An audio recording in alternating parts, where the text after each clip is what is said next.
Du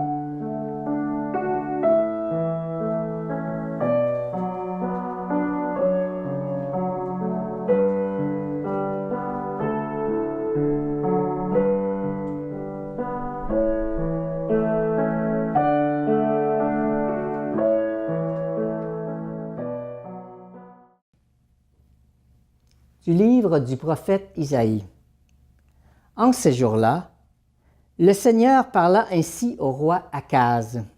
« Demande pour toi un signe de la part du Seigneur ton Dieu, au fond du séjour des morts ou sur les sommets là-haut. » Akaz répondit, « Non, je n'en demanderai pas, je ne mettrai pas le Seigneur à l'épreuve. » Isaïe dit alors, « Écoutez, maison de David, il ne vous suffit donc pas de fatiguer les hommes, il faut encore que vous fatiguiez mon Dieu.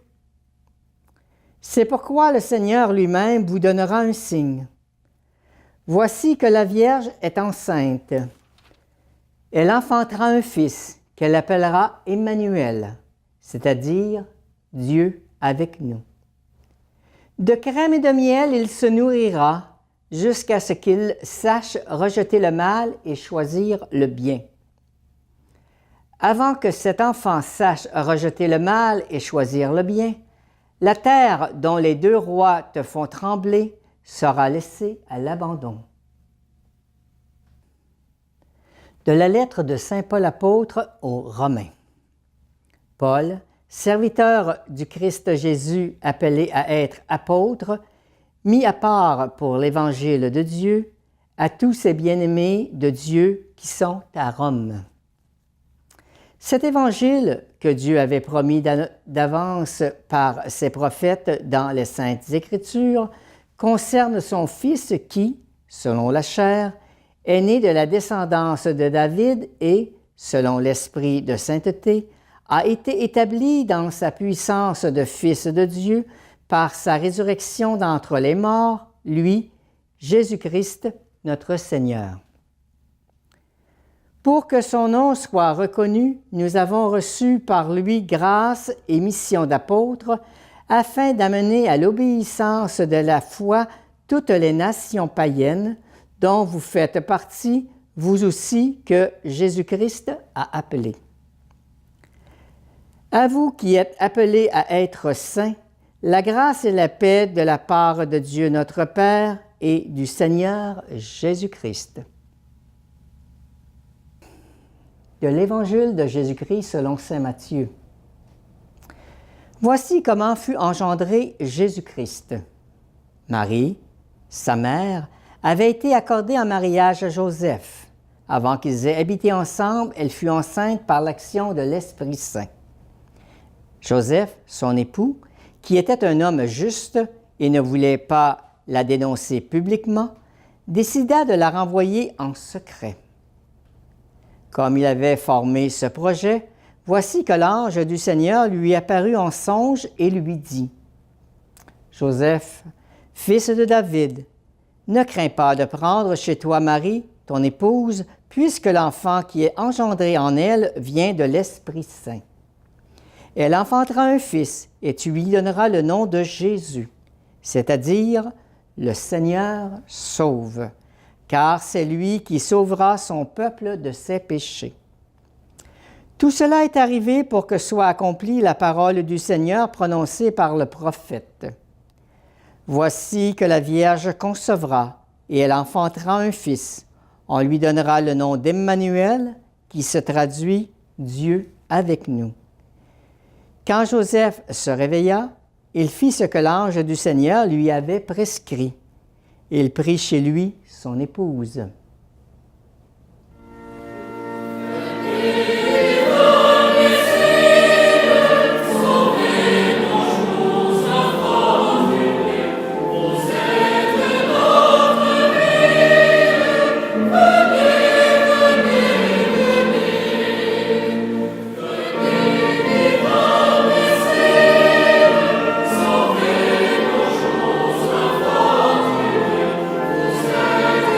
Oh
Bonjour chers amis d'Amos, c'est un plaisir pour moi que d'être de retour aujourd'hui, en ce 4e dimanche de l'Avent.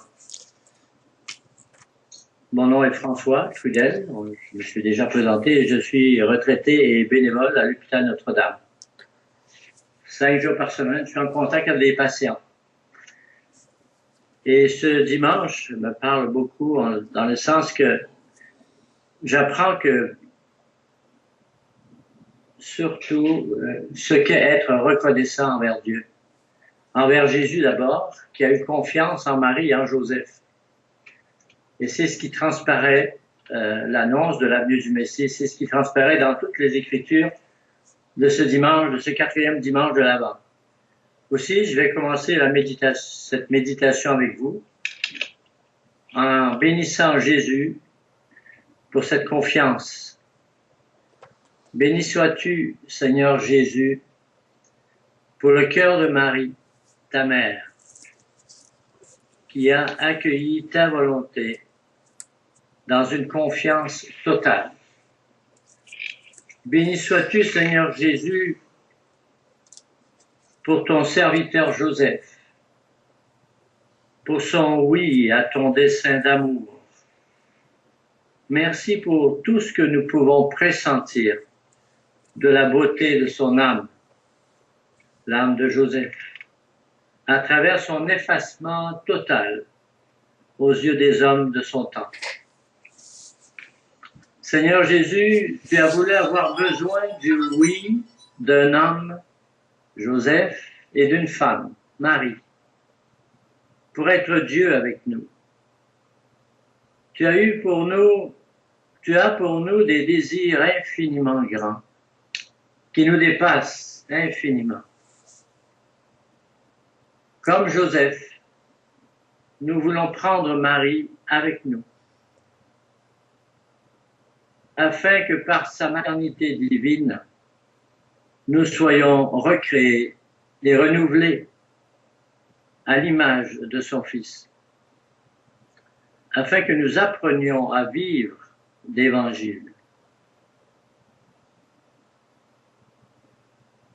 Maintenant, nous allons entrer dans toutes les Écritures de ce 4e dimanche en nous y situant. Les Écritures, nous passons comme d'habitude toujours à travers l'Ancien Testament pour arriver au Nouveau Testament qui accomplit l'Ancien. Et aujourd'hui, nous avons Isaïe, le prophète Isaïe, dans les années 700 avant Jésus-Christ. Ensuite, nous louons Dieu avec le psaume 23. Et en entrant dans le Nouveau Testament, nous commençons par Romains, Saint Paul, pour arriver à l'évangile du jour. Situons-nous maintenant, entrons déjà dans Isaïe, afin que nous soyons renouvelés, comme nous venons de le demander à Dieu, avec l'aide de Marie, en prenant Marie comme mère. Alors, pour un monde renouvelé, afin que nous soyons renouvelés, il nous fallait un modèle. Et ce modèle, c'est Jésus. Ce Jésus que nous attendons chaque année à Noël, mais qui vient chaque fois à l'Eucharistie. Sa parole fait paraître évidente des choses jusqu'à lui incomprises. L'existence de Jésus, elle parle et elle rend dérisoire ce qui semblait important. Tout change avec Jésus. Le monde que Jésus fait surgir transcende, dépasse tout ce que l'homme aurait pu imaginer et souhaiter. Son évangile est au centre de ce monde nouveau, renouvelé, qu'il nous apporte. Ce nouveau monde de justice et de paix qui nous est offert, qui nous est qui n'est jamais évident à nos yeux, mais que lui nous apporte quand nous obéissons à son évangile, où il nous parle sans cesse. En serons-nous de ce monde renouvelé? En sommes-nous maintenant? Alors, comment Dieu procède-t-il? Depuis quand s'annonce-t-il? Et comment devons-nous correspondre à sa volonté de bonheur pour nous? Dans Isaïe, nous sommes en 740 avant Jésus-Christ. Déjà, on annonce Jésus. La situation, les armées de Samarie et de Damas menacent Jérusalem.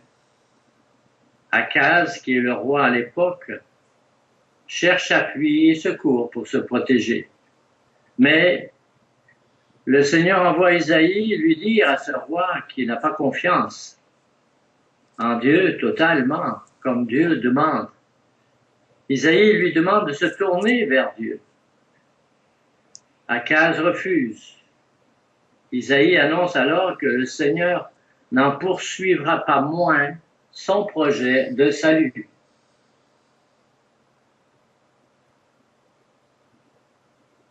Isaïe annonce la visite. Dans le psaume 23, pour rencontrer le Seigneur dans son sanctuaire, pour aller vers ce Dieu à qui nous devons sans cesse, que nous devons sans cesse reconnaître, dont nous devons reconnaître la bonté, sa présence sans cesse, il faut se présenter avec un cœur pur. C'est une exigence toujours valable pour nous, chaque fois que nous nous approchons de l'Eucharistie. Une exigence toujours valable pour des chrétiens comme nous qui célèbrent la venue du Christ sur la terre.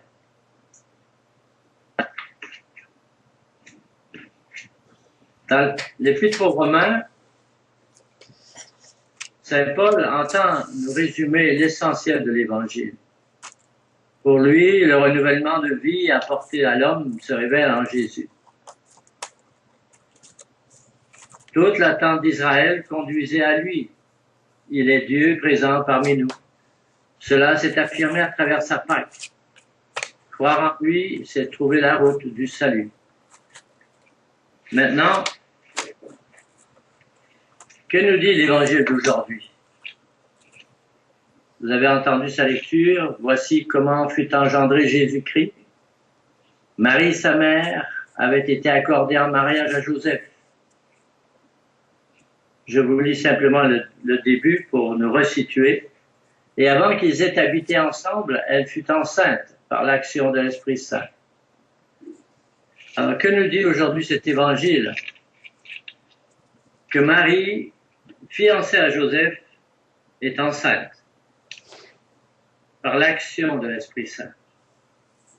Mais l'évangile précise, elle précise bien, avant qu'ils aient vécu ensemble, pour bien marquer que ce n'est pas de la volonté d'un être humain. Cependant, Joseph, qui se met devant la réalité, qui est un homme juste et chaste, ne peut comprendre cette situation-là. Il s'aperçoit que, et Marie lui dit qu'elle est enceinte. Et il se propose de la renvoyer discrètement, parce qu'il l'aime et ne veut pas qu'elle soit lapidée, comme c'était à l'époque la discipline radicale.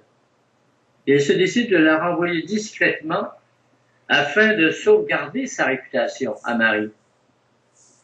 Et la sienne par-dessus, et de même que la sienne. Car il l'aime vraiment, cette Marie, et il veut la protéger puisqu'elle serait passible de la lapidation. Alors aujourd'hui, l'Évangile nous dit bien aussi que les voies du Seigneur, on s'en aperçoit, c'est la plus grande évidence, que les voies du Seigneur, elles sont parfois déroutantes, sinon souvent déroutantes. Les pensées de Dieu, elles ne sont pas celles des humains. Ce ne sont pas comme nous pensons nous.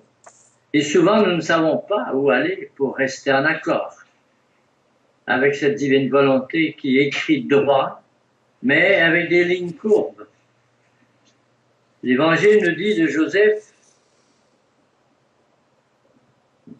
qu'il était un homme juste, c'est-à-dire ajusté à la volonté de Dieu. Même si on ne dit pas qu'il s'est mis en prière, il est certain que son cœur s'est tourné vers le Seigneur en cette pénible circonstance. Alors Joseph, malgré tout, demeure fidèle à son amour et nous enseigne ainsi quelle attitude nous devons adopter dans ces circonstances déroutantes qui se présentent dans toute vie. La prière et le secours de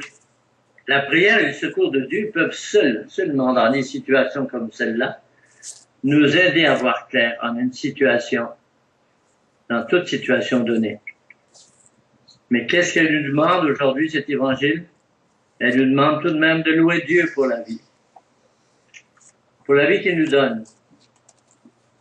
Une situation comme celle qui nous est présentée dans cet évangile se présente parfois et provoque la colère des papas et des mères de famille.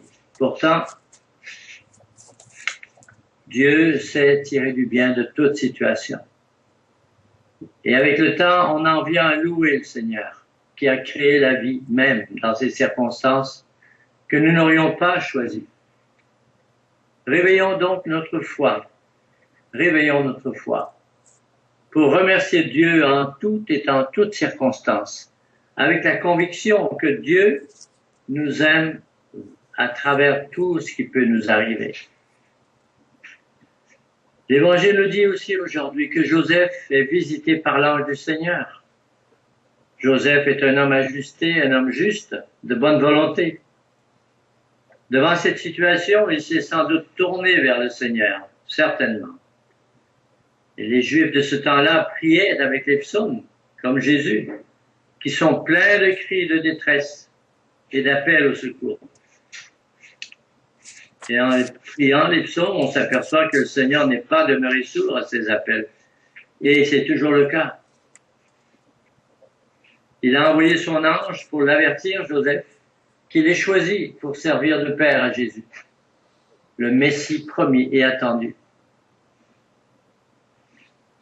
Le Seigneur, aujourd'hui, dans l'Évangile, nous dit que Dieu arrive toujours à temps. Notre Dieu est un Dieu de l'impossible et de minuit moins 5. Nous réalisons parfois que nous avons raté notre chance dans telle ou telle situation, mais si nous nous fions au Seigneur, lui ne manque jamais d'arriver à temps.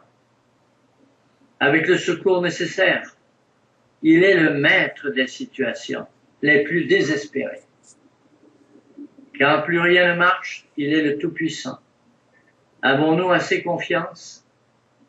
Une preuve de vraie confiance, c'est de remercier le Seigneur dans les moments d'épreuve, en croyant sincèrement qu'il est assez puissant pour faire tourner toutes choses à notre plus grand bien.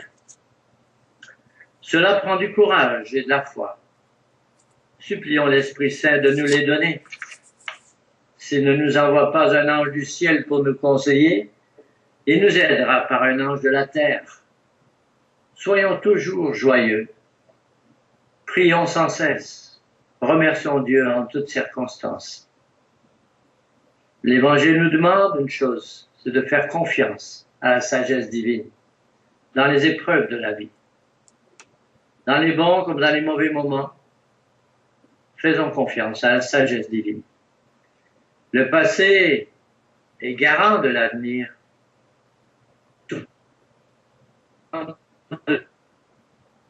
Du passé nous prouve. Regardons notre passé et toutes ces épreuves, on s'en aperçoit qu'il y a toujours quelque chose de bon qui en ressort. Une amitié qui naît, une circonstance plus heureuse, une grande joie spirituelle. Merci de tout, Seigneur. Il me reste encore quelques minutes. J'aimerais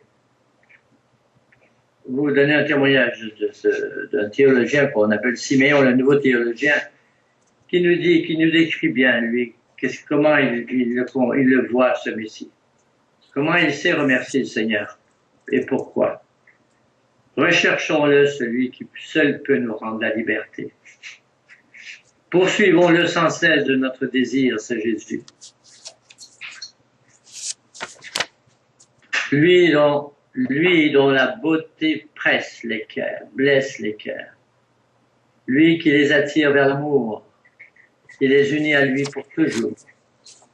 Oui, par nos actions, tous courons tous vers lui. Ne nous laissons pas devancer par personne, ni nous tromper de nous distraire et de nous distraire de notre recherche par qui que ce soit. Surtout, ne disons pas que Dieu ne manifeste jamais sa présence aux hommes. Ne disons pas qu'il est impossible aux hommes de voir un jour la lumière de Dieu, et même de la voir aujourd'hui. Jamais, grâce à Dieu, cela n'a été impossible, à condition de le désirer. Réalisons quelle est la beauté de notre Maître. Ne lui fermons pas les yeux de notre cœur, en nous lassant, en nous laissant absorber par les réalités de ce monde. Oui, que le souci des affaires de la terre ne nous rende pas esclaves de la gloire humaine, au point de nous faire abandonner celui qui est la lumière de la vie éternelle. Allons donc tous ensemble vers lui, d'un même cœur, d'un même esprit, de toute notre âme. Humblement, lançons notre cri vers lui, notre bon Maître, notre Seigneur, miséricordieux, vers lui qui est le seul ami des hommes. Le seul ami des hommes, c'est Jésus-Christ. Recherchons-le, car il va se révéler à nous. Il va paraître bientôt à Noël, mais il paraît ainsi à chaque Eucharistie. Amen. Et il va se manifester, lui, notre espérance toujours. Amen. Merci de votre attention et puis bonne fête de Noël. J'aimerais terminer par une oraison que nous allons entendre dimanche. C'est la prière que nous allons faire après la communion, qu'une fois que nous avons reçu Jésus, ce Messie dans notre cœur. Seigneur, nous avons reçu ton sacrement. Nous croyons que tu es le Messie, le Sauveur, le gage de la rédemption éternelle. Accorde-nous une ferveur qui grandisse à l'approche de Noël pour bien fêter la naissance de Jésus, ton Fils, lui qui règne avec toi pour les siècles des siècles. Amen.